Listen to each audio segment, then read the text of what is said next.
Hey primaries, this week's lesson has to do with water, and as I'm filming this on Wednesday, it rained pretty hard this morning. So I'm going to walk around my neighborhood and see if I can find any puddles and see if we can't do our lesson somewhere near water. I found this puddle. It is a singular puddle so far. I've also got my mud boots on so I can splash in the puddles. But so far this is not the great puddle that I am looking for. So I'll see if I can find another one.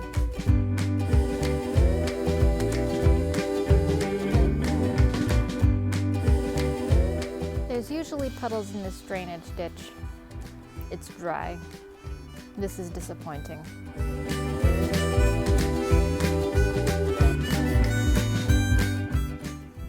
I don't know if you can hear it, but there's some squishiness here.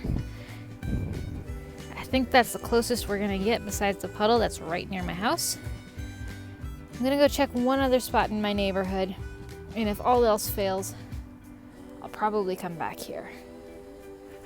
So I was walking around my neighborhood and I couldn't really find any good spots with good puddles, so I'm filming here underneath this tree. I apologize in advance about the wind. The wind is doing things to the sound, it is doing things to my hair, it's just a mess. But it was a nice enough day that I wanted to film outside. And also, this lesson takes place outside.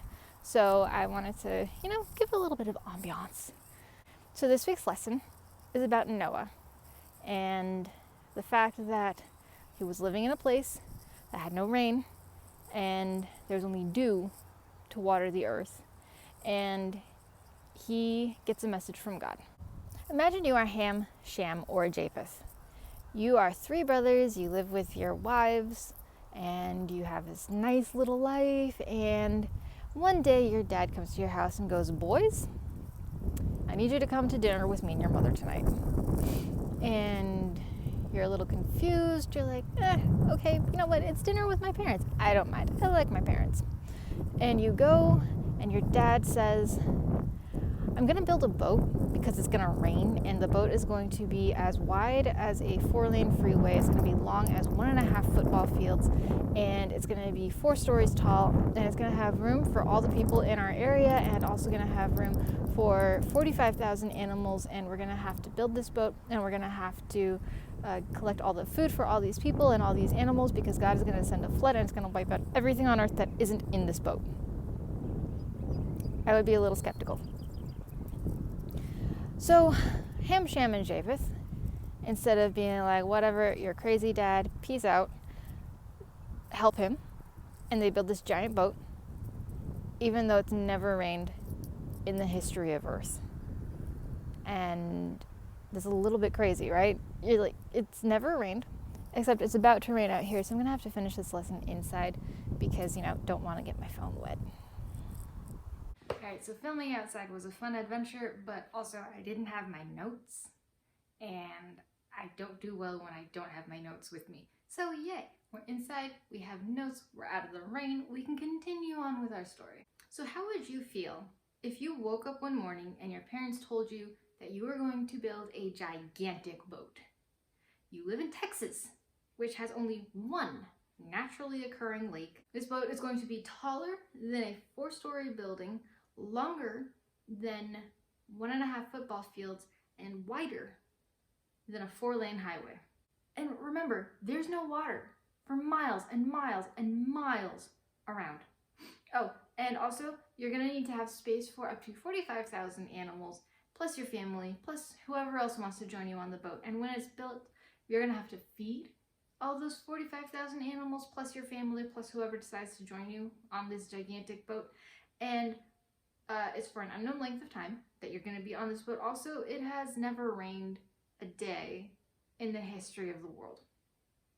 But God told your dad it's going to rain, and it's going to rain so much that the highest mountains are going to be covered with water, and if he doesn't build this boat, everybody on the earth and all the animals are going to die.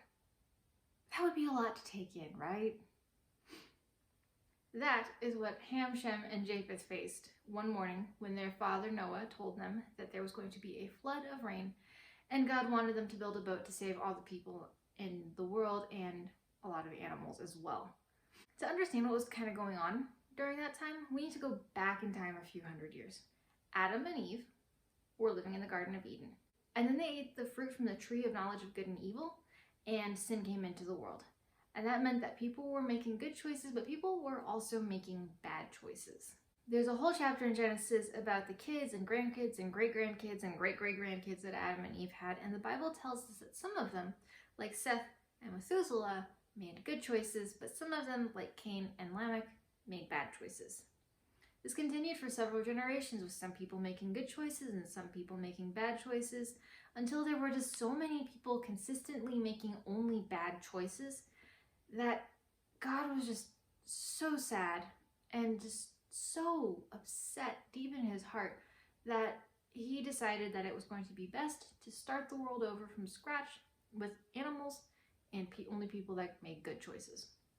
That doesn't mean that Noah and his family were perfect. They were humans, they were sinful just like everybody else, but they did their best to follow God and to follow God's leading.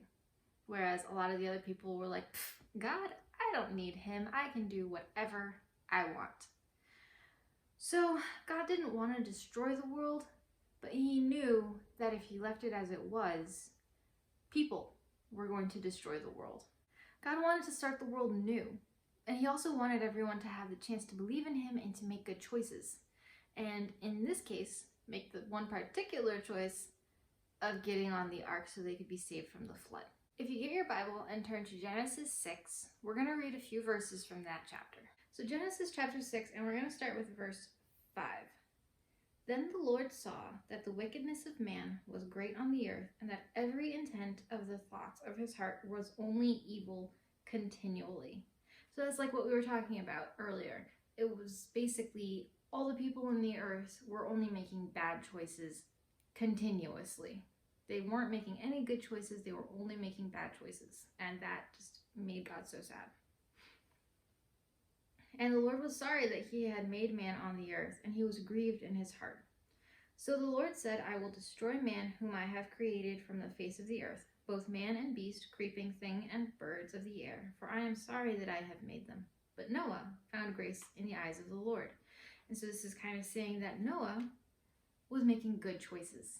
And God saw that, and he was like, oh my goodness, this guy Noah, he is so great. He loves me, he follows me, he's trying to make good choices, and he's just like such a great guy. And remember, like I said, Noah wasn't perfect. We find out later in the Bible that Noah made some pretty bad choices.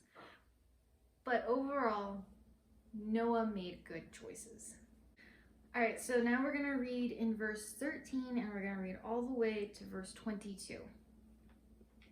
And God said to Noah, the end of all flesh has come before me, for the earth is filled with violence through them. And behold, I will destroy them with the earth. Make yourself an ark of gopher wood. Make rooms in the ark and cover it inside and out with pitch. Pitch was kind of like tar to make it waterproof. And this is how you shall make it. The length of the ark shall be 300 cubits, its width 50 cubits, and its height 30 cubits. You shall make a window for the ark, and you shall finish it with a cubit from above, and set the door of the ark on its side. You shall make it with lower, second, and third decks.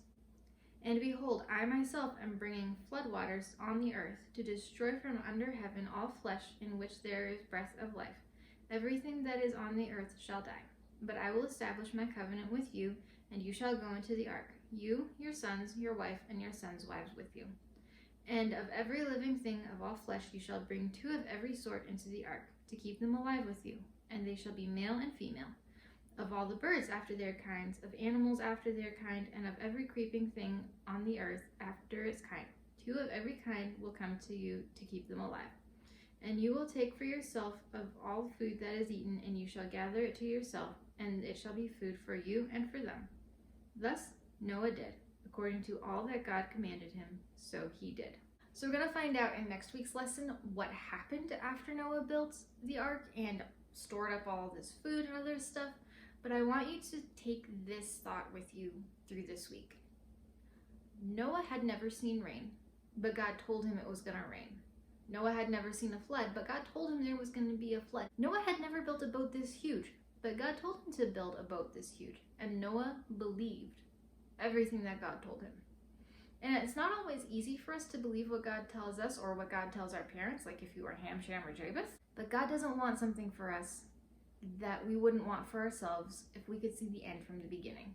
We wouldn't choose to do anything differently if we could see, all of time. And even though Noah must have thought he was going a little bit crazy, he trusted God. And even though, sometimes things are a little bit crazy in our lives, we can trust God that he will lead us through those times. And we will come out on the other side and think, you know what? That was amazing. God did the best thing for me. And so that's kind of where I'm ending the lesson this week. Next week, we're going to find out what happens next in this incredible story of trusting God. There are links down below in the description box for the primary lesson. Don't forget that there are great stories in there, and there's also activities for every day of the week. So, cabin fever is real. Yeah, so that's the lesson this week. I look forward to seeing you next week in next week's lesson. Don't forget to like this video, hit subscribe, and ring the bell to be notified of videos that we upload next week for next week's lesson. And I hope to see you soon, if not back at church, then back here on this channel. Bye!